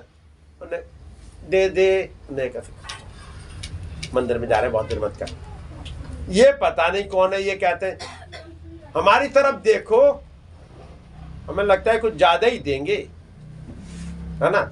जब कहा हमारी तरफ देखो, उन्हें देखा कम से कम ये कुछ ज्यादा देगा, कम से कम 50 का नोट तो डालेगा ही डालेगा। उन्होंने अपनी जेब में हाथ डाला, उन्होंने कहा सोना चांदी तो मेरे पास है नहीं, ना 1000 रुपया, ना दीनार, ना दमड़ियों, कुछ आए कुछ भी नहीं है तुम्हारे पास, फिर क्यों दिखा रहे थे। कह रहे एक चीज है हमारे पास, यीशु मसीह के नाम से उठ और चल फिर। ऐसा तो किसी ने नहीं बोला, बाकी तो सिक्का डाल के जाते थे, लेकिन ये कहते अब तू खुद चल। ये केवल सिक्का डाल के मुझे यही नहीं छोड़ जा रहे, ये कहता है यीशु मसीह के नाम में उठ और चल फिर, और उसका हाथ पकड़ा, खड़े हो जाओ। खड़े हो जाए, हम जिंदगी में तो कभी खड़े नहीं हुए हैं, पूरा हमारा जिंदगी बीत गई, जन्म के लंगड़े हैं ना हम ब्रदर, हम खड़े नहीं होना जानते हैं। उन्होंने कहा जो नहीं जानते वही तो सिखाने आया हूँ। अब तक तो तुम नहीं जाने, क्योंकि किसी ने नहीं सिखाया। जाने कितने फरीसी, महायाजक, लेवी, याजक, हर कोई यहाँ से गुजरा है, किसी ने नहीं सिखाया। लेकिन याद रखना, हम थियोलॉजी पढ़ के नहीं आ रहे हैं, हम मंदिर के विजिटर नहीं है, हम उसके विजिटर हैं जो जिसका बनाने वाला, जो इस मंदिर का भी बनाने वाला है। हमारी उससे मुलाकात है। हम तुम्हें 1-2 सिक्का देने नहीं आए हैं, हम तुम्हें खड़ा करने आए तुम्हारे पैरों पर। तुम दूसरों को देने वाले बनो, और देने वाले तुम दूसरों को सिक्का देने वाले नहीं। जैसे तुम उठ के खड़े हो गए हो, दूसरा भी उठ के खड़ा हो जाए। मैं तो तुम्हें एक ऐसा गिफ्ट देने जा रहा हूँ। उन्होंने कहा उठो और खड़े हो जाओ। नहीं ब्रदर, मेरे पैर कांपते हो। मैंने कहा खड़े हो, मैं हूं ना साथ में। लिखा, उसने हाथ बढ़ाया और कहा उठो। ब्रदर उठा ही नहीं जाता, पैर सीधे नहीं होते हैं। उन्होंने कोई बात नहीं, सहारा लो मेरा, मैं दे रहा हूँ, उठो खड़े हो। हाँ कुछ सीधा तो हो रहा है पैर मेरा, और उठो। बड़ा मुश्किल सी हो रही है। उन्होंने कहा और खींचो पैर को, और करो सीधा। खड़े तो हो गए ब्रदर, लेके कांप रहे हो। कोई बात नहीं, थोड़ी देर खड़े हो गए। अब देखो, अब एक पैर बढ़ाओ। हाँ ये तो बढ़ गया, अगला बढ़ा, 2 पैर। अरे फिर तो वो भाग गए, छोड़ के हाथ, वो गए इधर जी। लिखा उछलता कूदता इधर से उधर, अरे मेरे पैरों में ताकत आ गई। हालेलुया। पतरस कह रहे हैं मैं यही करने आया था। यस आमीन। मैं सिक्का देने नहीं आया। सच बात। मैं भी जब इस मैसेज को लेके आया हूँ, आपको किसी के सहारे चलने के लिए नहीं बना के आया। गॉड ब्लेस यू भैया। सही बात। जब मेरी मुलाकात उस खुदावंद से हो गई है, मैं चाहता हूँ आपकी भी मुलाकात उसी से हो जाए। आमेन आमेन हालेलुया। आमेन। हर बार केवल मेरी तरफ ही नहीं देखते रह जाओ, सच बात। वो आएंगे ब्रदर कुछ सिखाएंगे, नहीं जी। जिससे मेरी मुलाकात हो गई, आपकी भी हो जाए। आमेन। इसलिए वो मैसेज आपको लाके दे, ब्रदर ये रहे मैसेज, ये रही किताब है, आप पढ़िएगा। हालेलुया। मैं तो कभी कभी आ जाऊंगा आपकी हेल्प के लिए, बात अलग रह जी। गई, लेकिन आप अपने पैरों पर खड़े हो जाओ, सही बात। ठीक है नहीं? क्योंकि जिससे मुलाकात मेरी हो गई है, आपकी भी उसी से हो जाए, यस यस। और वो आपसे बातचीत करने लगे। इसलिए अब थोड़े खड़े ब्रदर, हमें तो कुछ नहीं आता, कोई बात नहीं, आएगा, और थोड़ा हम हिम्मत दिलाते हैं। अब तो कुछ समझ में आने लगा, हाँ अब कुछ समझ में आता, कुछ दिखता है, कोई बात नहीं, और दिखेगा। अचानक नहीं दिखता, कोई बात नहीं है। एक जन्म का अंधा था, आ गई यीशु मसीह के पास में, यीशु मसीह ने उसकी आंखें बना दी और कहा जा सीलों के कुंड में धो ले। ब्रदर आप ही आके ठीक कर देते। उन्होंने कहा मैं तो ठीक कर ही रहा हूँ, मैं ही कर रहा हूँ, लेकिन मैंने एक सीलो का कुंड रखा हुआ। जी। आमीन। सीलो का मतलब होता भेजा हुआ, मैंने एक भेजा हुआ कुंड रखा है। आमीन आमीन। ये किताबें क्या है? एक ऐसा कुंड है, जी। एलिया की सेवकाई, एलिशा की सेवकाई, ऐसा एक कुंड है, अपने आप रोज आता है निकल के। आमेन। हालेलुया। उस पीपे में से, उस हांडी में से रोज तेल हालेलुया। बढ़ता है, आमीन। रोज आटा बढ़ता है, अपने आप बढ़ता है। एक दिन का कोई थोड़ी देखे जाएंगे, ब्रदर कोई बात नहीं, मैं आया हूं ना, आपको कितने पैसे चाहिए, मैं आपको पैसे से हेल्प करने आया हूं। नहीं जी, पैसे से हेल्प करने आएंगे, आप महीने 2 महीने 4 महीने का चला लोगे गुजारा, उसके बाद फिर वहीं के वहीं। एक ऐसा स्रोत मिल जाए जिसमें यीशु मसीह ने कहा वो एक सोता बन जाए, यस। जो आमीन। उमड़ता रहे, आमीन। सही बात। वो मिल जाए। आमीन। अब यहाँ पर पढ़ लिया, डिसाइपल्स का पढ़ लिया, डिसिप्लिन में रहने क्या होता है। और याद रखिएगा, ये जो बातें आप सुन रहे हैं वो भी सुन रहा है, जी। और कल इन्हीं की काट ढूंढेगा। सही बात। इससे आपको फिर से दोहरानी पड़ेंगी चीजें, ताकि उसकी जो डेविल जो यहीं पे खड़े होकर कहीं सुन रहा होगा, यहीं पे घूम रहा होगा। 16 अध्याय, जॉन चैप्टर 16 वर्स 12। मुझे तुमसे और भी बहुत सी बातें कहनी। कितनी? बहुत सी। अब इस बाइबल में तो लिखी नहीं, ये बहुत सी को ही किताबें अलग से लाके देनी पड़ती हैं जी। बहुत सी, एक नहीं, बहुत सी जो यह लिखी नहीं गई। कब आएंगी? परंतु अभी तुम उन्हें सह नहीं सकते। जी। अभी बता दे, समझ में आएंगे नहीं, ऊपर से उड़ जाएंगी। परंतु जब वो अर्थात सत्य का आत्मा आएगा। जी। कौन आएगा? सत्य। सत्य का आत्मा। इस सत्य का आत्मा क्या होता है? जब आप प्रकाशित भाग 5 पढ़ोगे तो वहां पढ़ोगे, और वो मेमना जब वो सिंहासन से उठा, जी। उसके निकाल दीजिएगा 1 मिनट, प्रकाशित भाग 5।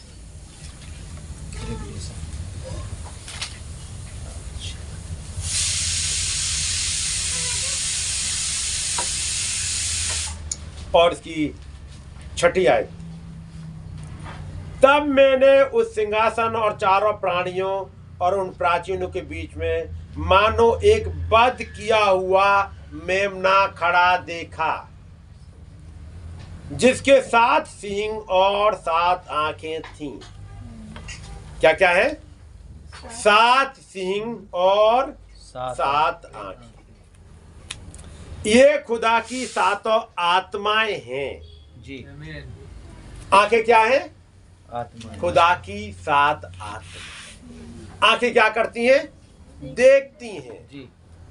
ये खुदा की 7 आत्माएं, खुदा की 7 आंखें हैं जो पूरी दुनिया में घूमती हैं। ये खुदा की 7 आत्माएं हैं जो सारी पृथ्वी पर भेजी गई हैं।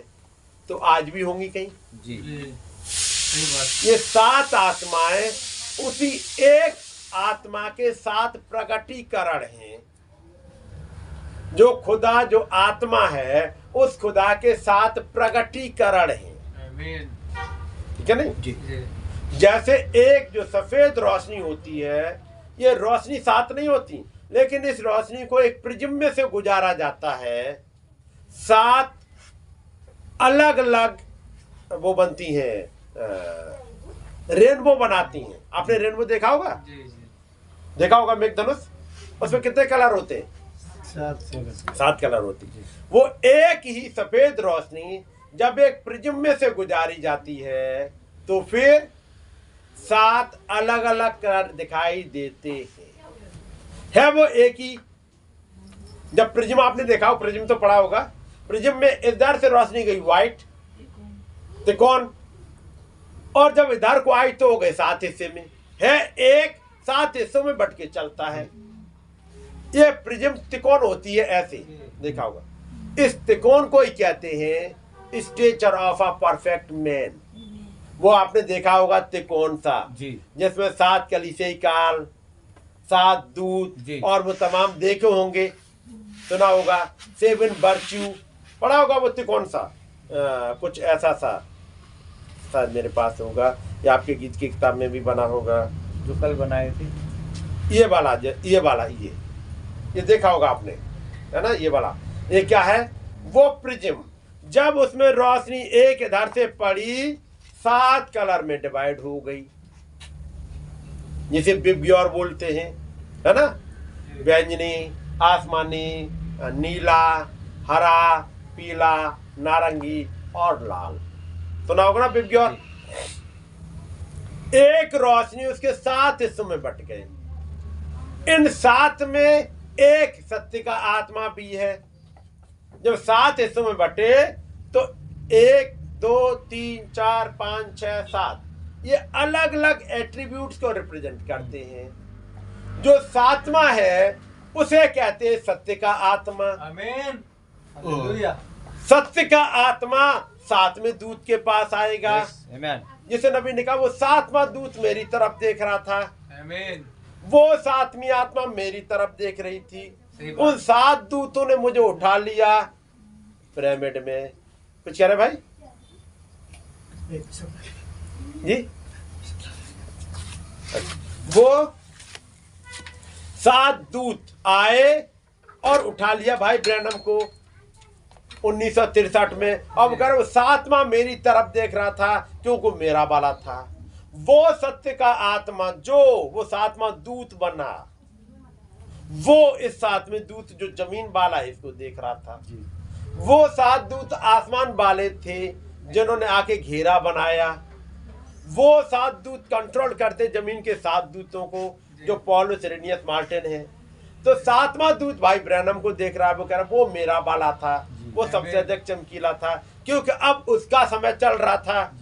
वो जब सत्य का आत्मा वो 7वां दूत आया इस 7वें दूत के पास, तब सारे भेद खुले। आमीन। इसे कहा जब वो सत्य का आत्मा आएगा, कब? 2000 साल बाद। सही बात। जब वो सत्य का आत्मा आएगा तब सारे भेद खुलेगा। जी इसे पौलुस कहते हैं मुझे अभी अधूरा दिखाई देता है, धुंधला दिखाई देता है। सच बात। मैं अधूरे दिनों का जन्मा हूँ। आमीन। अधूरे दिन का मेरा टाइम अभी स्टार्टिंग वाला ही है। मैं तो पहले ही कलीसिया काल का दूत हूँ। अभी तो बहुत कुछ घटेगा। वो जब 7वां आएगा, वो 7 मतलब नबी ने कहा 7 इज ऑलवेज द मिस्ट्री। उस 7 की तरफ देखो, 7 हमेशा से मिस्ट्री रहे हैं। इस 7वें को देखना। वो 7वां दूत जब वो सत्य का आत्मा 7वें दूत भाई ब्रैनम में आया, वो बताएगा। अर्थात मुझे तुमसे और भी बातें, बहुत सी बातें कहनी है, परंतु तुम अभी सह नहीं सकती। पौलुस को भी सब भेद नहीं बताए, इसलिए पौलुस ने कहा मेरा ज्ञान अधूरा है, मेरी भविष्यवाणी अधूरी है। पढ़ा होगा आपने? मुझे दर्पण में धुंधला दिखाई देता है, लेकिन एक दिन आएगा जब आमने सामने देखेंगे, जब अंधेरा मिट जाएगा, जब सर्वसिद्ध आएगा। सर्वसिद्ध कोई और नहीं बल्कि यीशु मसीह है। जब 1963 में वो सर्वसिद्ध आया, जब 7 दूत आए, उन्होंने घेरा बनाया, तब उस सातवें दूत ने, सातवें नीचे वाले दूत पे, जिसका नाम भाई ब्रैनम है, उस सत्य के आत्मा ने इसके ऊपर भेद खोलना स्टार्ट कर दिए। सही बात। तब सातों मोहरों के भेद प्रकट हो गए। आमीन। कह रहे अभी तुम सहन भी नहीं कर पाओगे, सरपेंट सीड नहीं सहन कर पाओगे, गॉड हेड नहीं समझ पाओगे, अभी तो बीच में और कई ईगो आएंगी। जी। अभी छिपा दिया थियोफनी का भेद, प्रकाशित वाक्य लिखवा दिया पूरा, लेकिन भेद खोले ही नहीं 2000 साल तक। सही बात। इसलिए इरेनियस नहीं खोल पाए। इरेनियस के समय तक किताब लिखी जा चुकी थी। पौलुस के समय पर प्रकाशित वाक्य नहीं लिखा गया है, लेकिन इरेनियस के समय पर लिख गया। मार्टिन कोलंबा, लूथर, वेस्ली सबके समय तक किताब लिखी जा चुकी थी 2000 साल पहले ही, और बाइबल का ही हिस्सा था। लेकिन किसी ने नहीं आके खोला कि जब प्रकाश वाक्य 10 घटा और मैंने एक और बड़ी स्वर्गदूत को नीचे उतरते देखा, किसी ने नहीं बताया, क्योंकि किसी के समय की घटना थी नहीं उनमें से। लेकिन जब सर्वसिद्ध आया, वो मसीह आया उन 7 दूतों के साथ में, तब सारे भेद खुले, तब सारी चीज खुल गई। तब एक रैप्चर का भेद भी खुल गया, थियोफनी का भेद भी खुल गया। पौलुस के समय पौलुस कहते हैं, न जाने देर सहित न जाने देर, पता नहीं मुझे, ये तो मुझे मालूम है उठाया गया, लेकिन ये नहीं पता मैं अपने देह में था या नहीं था। लेकिन जब 7वें दूत को उठाया गया, 7वां दूत कहता है, मैंने देखा, मैं उठा लिया गया, फिर मैं देखता हूँ वहां बिस्तर पे भी बैठा हूँ, मेरी पत्नी वहां लेटी हुई है और मैं यहाँ भी हूँ। मैंने तो सोचा कि जो मैं जब मर जाऊंगा तो बादल सा बन जाऊंगा, हवा में घूम रहा हूंगा, और भाई नेवल जा रहे हैं, मैं कहूंगा वो भाई नेवल जा रहे हैं बादल में, लेकिन मैं एक दूसरे से बात भी नहीं कर पाऊंगा, बादल बने वो घूम रहे होंगे। यही था इस युग के नबी के पास भी। लेकिन जब 1960 में 7 या 8 मई के आसपास जब ऊपर उठाया गया, जब उनसे पूछा क्या तुम पर्दे को उस पार देखना चाहोगे, उन्होंने कहा हाँ मैं देखना चाहूंगा। जब वो पर्दे को उस पार गए, तब देखा वहां ढेर सारे लोग आ रहे हैं और आके भाई ब्रैनम के पास आते हैं, मेरा भाई ब्रैनम, मेरा प्रिय भाई ब्रैनम, है ना, आए, सब आ रहे हैं, मिलते जा रहे हैं। फिर उनको उठाया, एक ऊंचे पहाड़ पर बैठा दिया, फिर कुछ बातचीत हो रही है। तब उन्होंने कहा मैं यीशु को देखना चाहता हूँ। पहले उनसे कहा मालूम है ये सब तुम्हारे लोग हैं।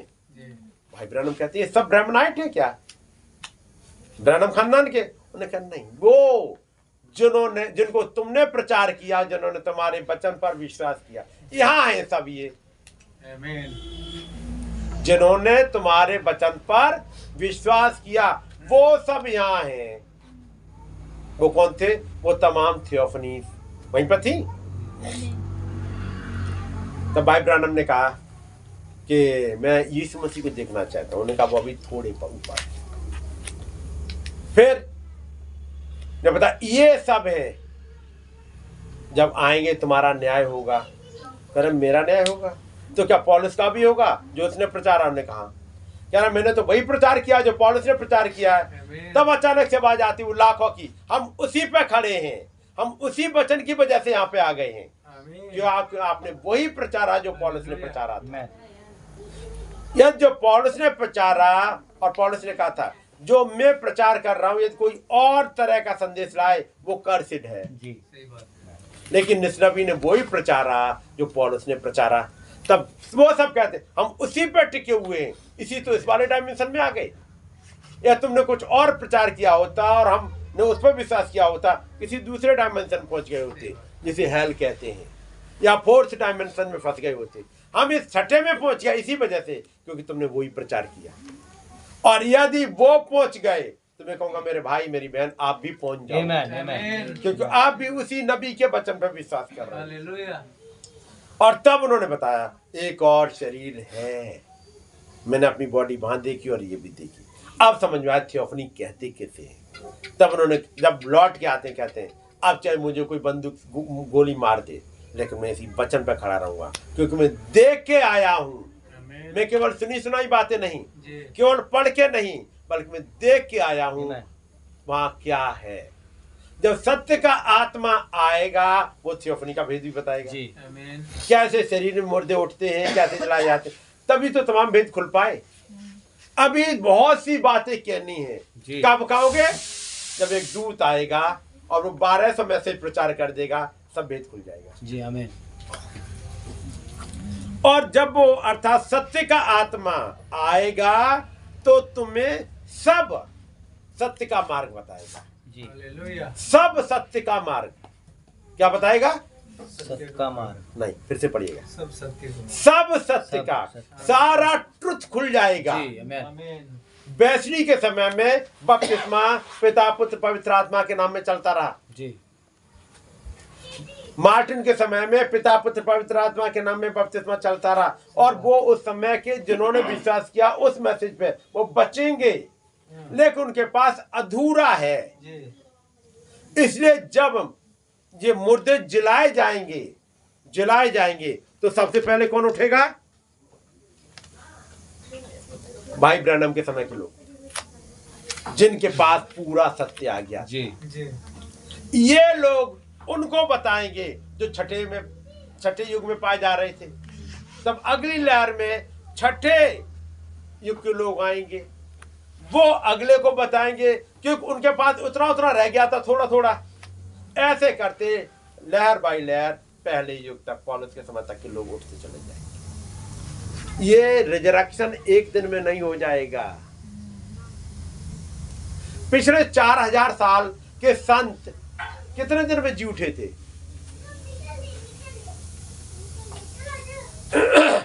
मैं आपको बताता चलूं ताकि हिंट देता चलूं। और तब फिर यीशु मसीह ने बड़े जोर से चिल्लाकर प्राण छोड़ दिए जी। और चट्टानें तड़क गई और बहुत से पवित्र लोगों की लोथें जी उठी। जी। कितनों की? बहुत से लोग। बहुत सी। सारे की नहीं हुई क्या?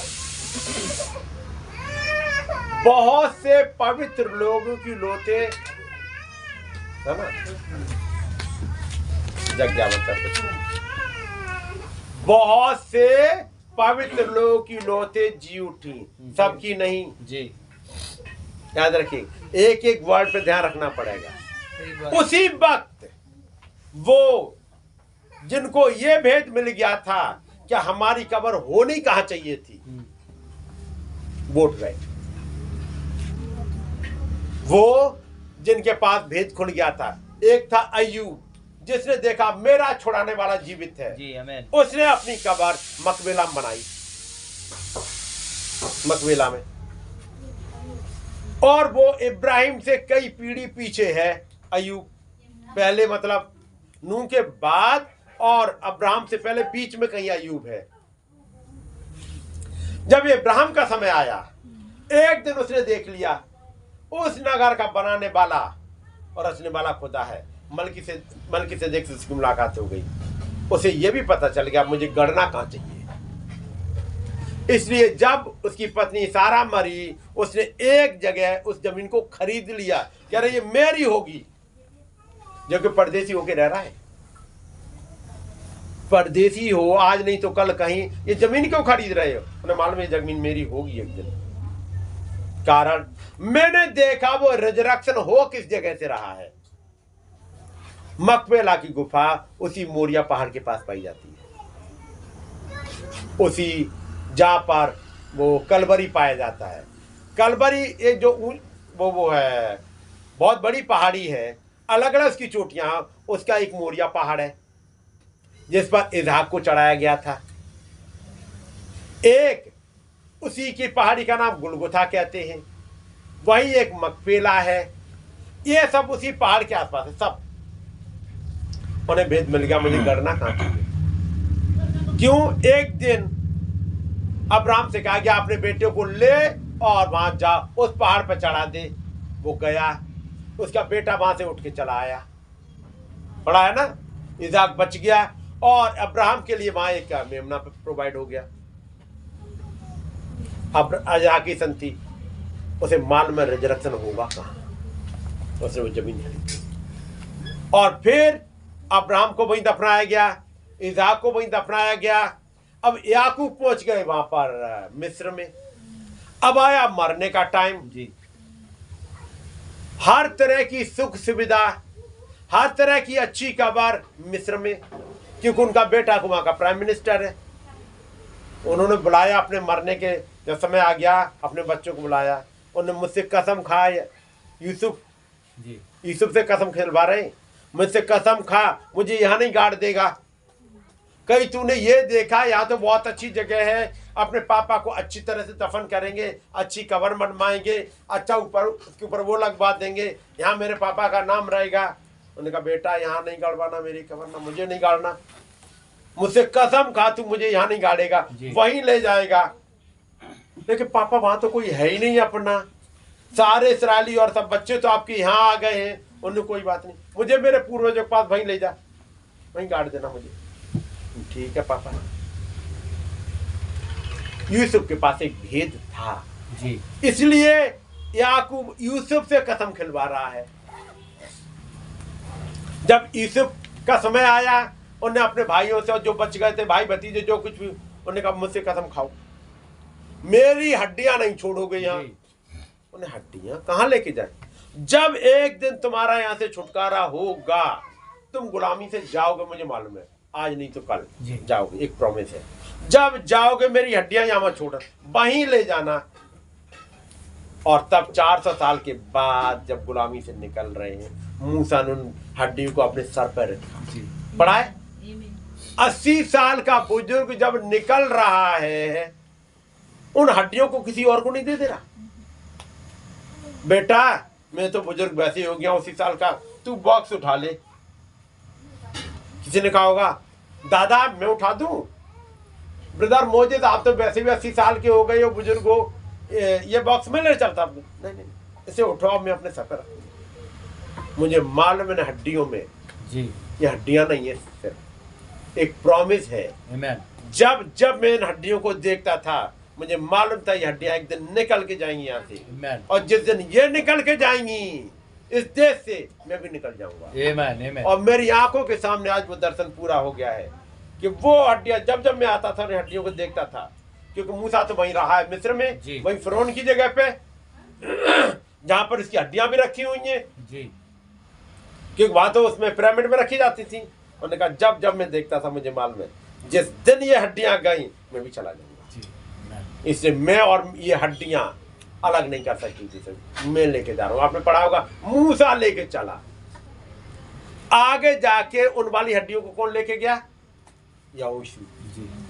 और जब यहोशू, जब जमीन बटी यहोशू की, यहोशू ये जगह तुम्हारी है, ये शकेम की एरिया तुम्हारी है, वो यहोशू कह रहे यहीं पे मेरी कब्र होगी, यहीं पे मेरे पूर्वज यूसुफ की कब्र। इन हड्डियों को मैं गाड़ूंगा, जहां गाड़ूंगा वहीं मैं भी गड़ूंगा। हर कोई गड़ने के चक्कर में क्यों हो? जहां मसीहा गड़ा है भाई पौलुस गड़ा, उसी वचन पे विश्वास करते हुए उसी बपतिस्मे के साथ बाकी सब गढ़ते गए, उसी के साथ भाई ब्रैनम गड़े, उसी बपतिस्मे में, उसी बपतिस्मे में आप भी गड़े हो। यीशु मसीह के नाम में ही आप भी गाड़े गए, है कि नहीं? बपतिस्मा उसी में। तो याद रखिए सब उठेंगे तो आप भी उठोगे निश्चित। तो वो हड्डियां एक जगह है, वहां से एक दिन रिजरेक्शन होगा जी। ये सब इन्होंने देख लिया, इन सारे नबियों, ये है जगह, यहीं से एक दिन रिजरेक्शन। उन्हें अपनी गढ़ने की जगह भी पता है। अब जब भेद खुलेगा, अब जब मैं बता रहा था स्टेप बाय स्टेप कैसे रिजरेक्शन हुआ, पहला रिजरेक्शन कहाँ होगा? उसी जगह से, मोरिया पहाड़ से, जो वहां गड़े थे उनकी कब्रें खुल गई। अब इनकी खुल गई, बाकियों की, क्योंकि बाकी कुछ तो मिस्र में भी गड़ गए पूर्वज जी, रूबेन सिमोन वगैरह तो वहीं गड़ गए।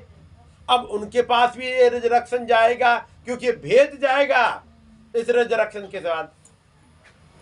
इसलिए जब यीशु मसीह, जब आपने मैसेज में सुना होगा, सवेरे सवेरे जी नहीं उठे, तब सबसे पहले जी उठा यीशु मसीह। सुबह भोर होते ही पत्थर लुढ़का, क्योंकि यीशु मसीह निकल के बाहर आए। उसके बाद अब आगे उठ रहे हैं एक एक करके, और ये रिजरेक्शन चल रहा है कुछ समय तक। जब तब आपने मैसेज सुना होगा एक दिन अब वो जो इम्माउस के रास्ते पर जा रहे हैं जी, इम्माउस के रास्ते पर 2 चेले जा रहे हैं और यीशु मसीह उन्हें रिजरेक्शन प्रचार कर रहे हैं। और जब वो प्रचार करते हुए इस रास्ते से गुजर रहे हैं, कुछ हैं जो आवाज सुन रहे हैं जी, उसी रिजरेक्शन की आवाज को। जब वो गुजरता हुआ जा रहा है इम्माउस के रास्ते तक, कुछ है उन्होंने लिया, ये मेरे उद्धारकर्ता की आवाज है। इन बेवकूफों के समझ में नहीं आ रहा, हमारी समझ है। वो भी उठ गया। अब वो जो यीशु मसीह वहां से रिजरेक्टेड क्राइस्ट है, वो 2 चेलों को समझाता जा रहा है। उसे देख, अच्छा एक और ये भी उठ गया, आगे बढ़े, ये भी उठ गया, ये भी गया। मूसा ने यह लिखा, अचानक एक की जो कब्र में था उसकी आवाज आई, वो भी उठ के आया। ये रिजरेक्शन चल रहा है। संडे के दिन, मंडे के दिन, ट्यूसडे के दिन, ये चलता चल रहा है जी। और ये रिजरेक्शन करने वाला घूम फिर रहा है जी, अगले 40 दिन तक रिजरेक्शन चल रहा था। God bless you. 40 दिन तक ये चल रहा है, स्टेप बाय स्टेप। क्योंकि 4000 साल के संत हैं, ये सब जीने हैं। कुछ इंडिया में भी होंगे उस समय के, है ना? जी। कुछ होंगे क्या इंडिया में होंगे? हाँ जी। वो उन 3 मजूसियों का क्या होगा जो इंडिया से गए, उन्होंने उसको भेंट चढ़ाई और फिर लौट के चले आए, फिर वो गड़ गए होंगे। क्योंकि वो तो अभी बच्चा है 2 साल का और ये कम से कम 40-50 साल के हैं। जब ये 30 साल का होगा तब तक वो कुछ दफन भी हो गए होंगे। उन्हें कौन उठाएगा?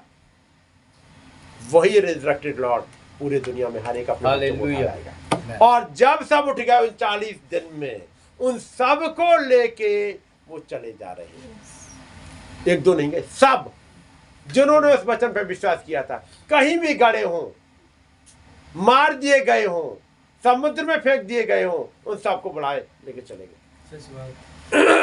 अब ये 2000 साल के संत, जब ये लहर बाल लहर जब चल रहे होंगे, हर एक अपने समय में जब उठ रहा होगा, ये लगभग 30-40 दिन का समय फेर है, इसलिए नबी कहते हैं। और जब वो रिजरेक्शन होगा, पहले रिजरेक्शन होगा और कुछ संत आके हो सकता है आपसे मिले, हो सकता है किसी दिन पतरस आके मिले, आप बैठे हो अपनी दुआ में, अपने प्रेयर के रूप में, और अचानक कोई आए और आप पढ़ रहे हो, अचानक, हेलो मैं पीटर हूँ। पीटर? अरे ब्रदर आप, ये तुम पढ़ रहे हो ये घट चुका है। अच्छा। और तब पतरस वो भेद बता जाएंगे जो आपको उठा ले जाएगा। आमीन। अगले दिन किसी भाई को मिल रहे, मिस्टर जॉन आ गए, किसी के पास पॉलुस आ गए, किसी ब्रदर ब्रैनम, और बेटा क्या पढ़ रहे हैं? उन्होंने कहा ब्रदर मैं प्रेत आत्मा शास्त्र पढ़ रहा था। ये समझ में नहीं आया? देखो यहाँ है रैप्चर का भेद, ये देखो इसे पकड़ो। अच्छा, पकड़ा। ये जो भेद 30-40 दिन में आपके पास खुलेंगे। नबी कहते जब वो एक्सक्यूज आएगा, watch the third pull then, वहां देखना क्या होगा जो दुनिया नहीं देखेगी, आप देख रहे होगे। और एक ऐसा फेथ दे जाएंगे उस 30-40 दिन के अंदर, जब ये उठ गए पहले, क्योंकि पहले मरे हुए जी उठेंगे और उसके बाद हम जो जीवित हैं बदल जाएंगे। बदलने वाला मैसेज कहां से आएगा? अच्छा, इन्हीं किताबों से, इन्हीं मैसेज में से अचानक है, ये रहा तुम्हारा मैसेज, ये रहा। गए गए, दुनिया देखती रही, पता नहीं क्या हुआ। कमरे में बैठे थे, फिर पता नहीं क्या हुआ, पागल से हो गए आजकल, न जाने कहाँ की बात कर रहे हैं। मैं कहूँगा ऐसे पागल अच्छे हैं, क्योंकि उनका जाने का टाइम हो गया। ये सब इन्हीं बाइबल में और मैसेज में छुपी हुई बातें, भेद भरे। काश खुदाबंद इन चीजों को समझा पाए, है कि नहीं, ताकि चीजें समझ में आ जाए। 8 बज गया है, मैं सोचता हूँ यही बंद करे आज, है ना। पहले इतनी चीजों को आज समझिएगा, हजम करिएगा। खुदाबंद ने चाहा कल, क्योंकि मैं इसमें से कुछ पढ़ना चाह रहा था, वो हिस्सा मेरा रह गया है, जो हिस्सा पढ़ा है अभी, कल उसी पर और चलूंगा। अभी खुदाबंद ने चाहा, मौका दिया तो और दे, है ना। ये चीजें आपके फेथ को उठा जाएगी। डिसाइपल किसे कहते हैं? चीज समझी, डिसाइपल बन जाओ, लग जाओ इन किताबों के पीछे, रट मारो, बन जाओ डिसाइपल, है ना। एक दिन ये क्यों भाई गेडी है कि नहीं? आइए, मैं चाहूंगा कोई भाई गेडी या भाई बाबिल कौन देखेंगे आगे, एक प्रेयर करिएगा।